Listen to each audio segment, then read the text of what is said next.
política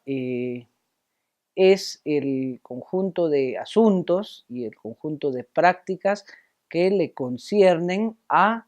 lo que los griegos llamaban la polis, es decir, la ciudad-estado, y en la sociedad moderna, determinado territorio que necesita establecer una serie de prácticas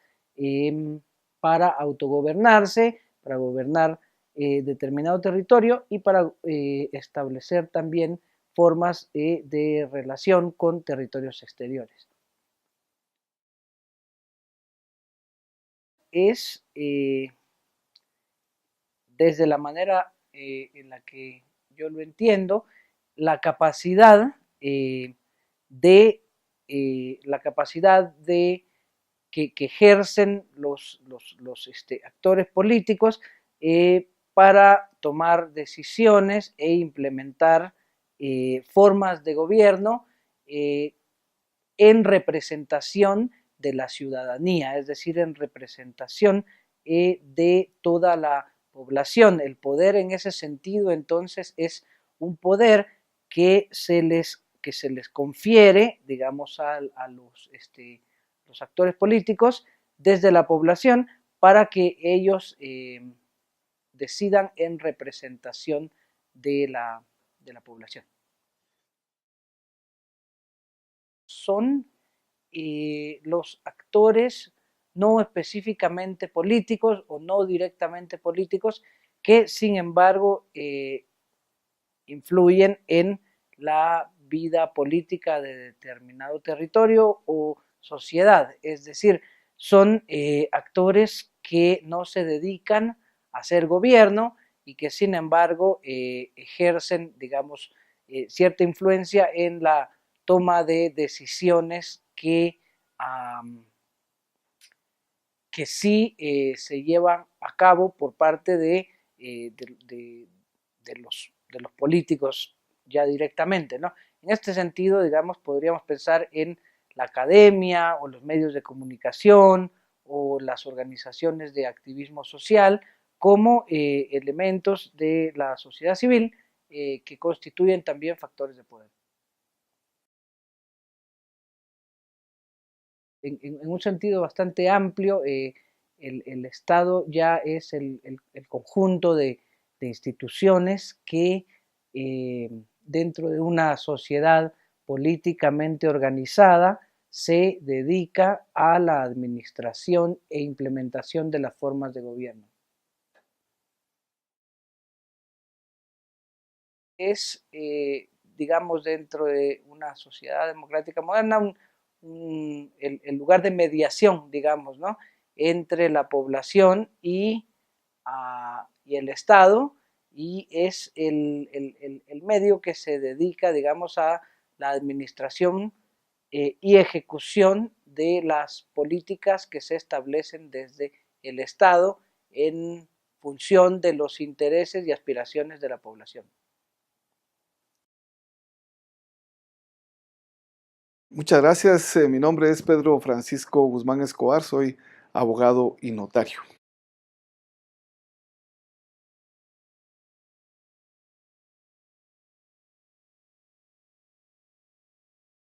Bueno, la ley electoral y partidos políticos vino a suplir un vacío que existía en Guatemala hace más o menos 3 décadas, ya que pues antes del golpe de Estado que se dio por Ríos Montt, por el triunvirato de Ríos Montt, no existía una ley que marcara la situación electoral.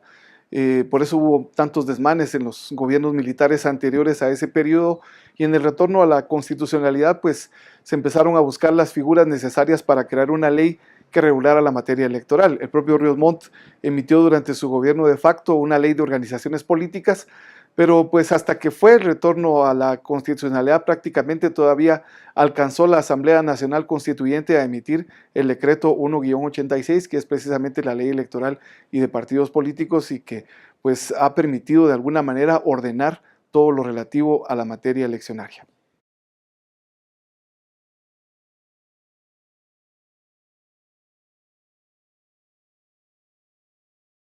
Sí, el objetivo es ese, establecer, digamos, los rangos necesarios para la formación de un partido político, los rangos necesarios para inscripciones, los rangos de distribución de los distritos para saber, por ejemplo, cuántos diputados se pueden elegir por distritos, las formas de regulación de integrarse en un consejo municipal a la hora de las elecciones, cómo se hacen las sumatorias de los votos para determinar ese tipo de circunstancias, todo lo que ocurre en un proceso eleccionario, todo lo que sirve para, por ejemplo, hacer elecciones generales, porque sabemos que no solo se trata de presidentes, sino también se trata de diputados, de alcaldes, de diputados al Parlacén y diputados de lista nacional, todo eso que tanto se discute acerca de que si son los medios más idóneos, pero el hecho es de que la ley en sí contiene la estructura y la organización para todo esto y lo que viene aún después de las elecciones, o sea, el tema de impugnaciones, el tema de todo este tipo de procesos que puede surgir a través de lo que significan las contiendas electorales y la elección de nuestros representantes.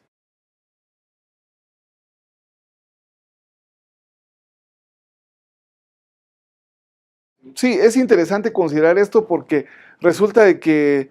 han habido varias tentativas, han habido varias propuestas, lo que tanto se ha discutido, por ejemplo, de permitir que un comité cívico esté en el mismo rango, en la misma altura de los partidos políticos para incluso poder presentar candidatos a diputado al Congreso